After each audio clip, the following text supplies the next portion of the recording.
दोस्तों, रूस और यूक्रेन के बीच युद्ध के 1271 दिन हो गए हैं और पुतिन ट्रंप की मुलाकात के बाद से युद्ध के गति, दिशा और तीव्रता में कोई फर्क नहीं पड़ा है।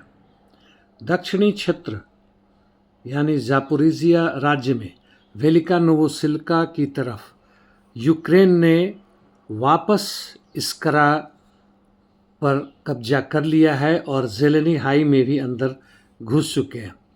हालांकि एलेक्जेंड्रोग्राद जो वोस्क्रेसेंका के पश्चिम में है, उस पर रूसी कब्जा बरकरार है।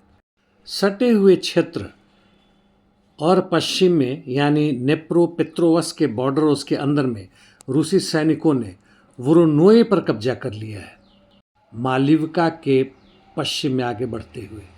अब पूर्व यानी पोक्रोवस्क में आते हैं। यह मैं कल भी बता चुका हूं कि यूक्रेन के सेना ने ज़बरदस्त काउंटर अटैक किए और कई जगहों में जो पोक्रोवस्क के उत्तर में है, जहां रूस के डीआरजी और सैनिक प्रवेश कर चुके थे, वहां वापसी उन्होंने की है।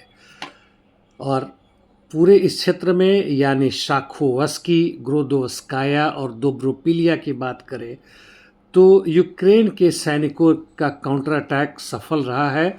उन्होंने ज़ोलोती, कोलोड्याजी पर कब्जा कर लिया है और वेजेली से लेकर कुचेरिवका यार तक, रूबीजने, विल्ने, नोवशुखोव और दुरिज्नी से रूसी सैनिकों को बाहर कर दिया है।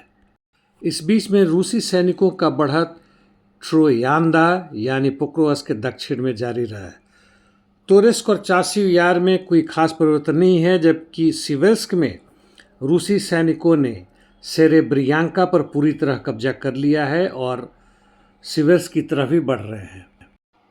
पूर्व उत्तर यूक्रेन में आते हैं यानी सिवेर्स्क के और उत्तर में, यहाँ पे रूसी सैनिकों का बढ़त लगातार जारी है। क्रेमियान्स्की फॉरेस्ट्री और सिवेर्स्की दोनेस्क रिवर के लेफ्ट बैंक के साथ साथ वह याम्पोलोवका दिशा में बढ़ रहे हैं। यहाँ पे उन्होंने कोलोडेजी पर कब्जा कर लिया है। वोल्चांस्क और लिप्टसी क्षेत्र यानी खार्कोव के उत्तर में कोई खास प्रगति नहीं हुई है। सूमी में ज़बरदस्त काउंटर अटैक दोनों तरफ से बढ़ रहा है और यूनाकोव्का में रूसी बढ़त हालांकि धीमी गति से जारी है।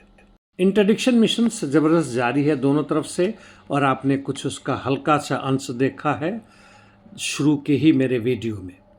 कुल मिलाकर देखें तो जो ISW का भी कहना है कि यूक्रेन के सैनिक पोक्रोवस्क और वेलिका नोवोसिल्का की तरफ बढ़ रहे हैं, जबकि रूसी सैनिक सिवेर्स्क में बढ़े हैं और इसके साथ साथ अन्य दो क्षेत्रों पर इन्होंने कब्जा भी किया है, जिसकी चर्चा मैं कर चुका हूँ।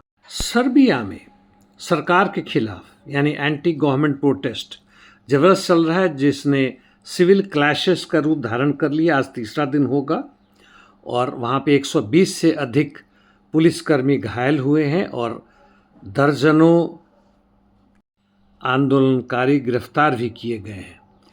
यह सारा का सारा वुचिच जो वहाँ के राष्ट्रपति हैं के खिलाफ आंदोलन चल रहा है। इस आंदोलन के पीछे कौन है?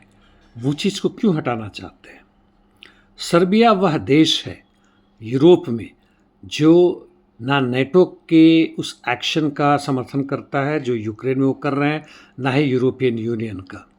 यानी यह कलर रिवॉल्यूशन का दूसरा रूप यहाँ सर्बिया में। आज के लिए इतना ही दोस्तों, कल फिर मिलते हैं। धन्यवाद।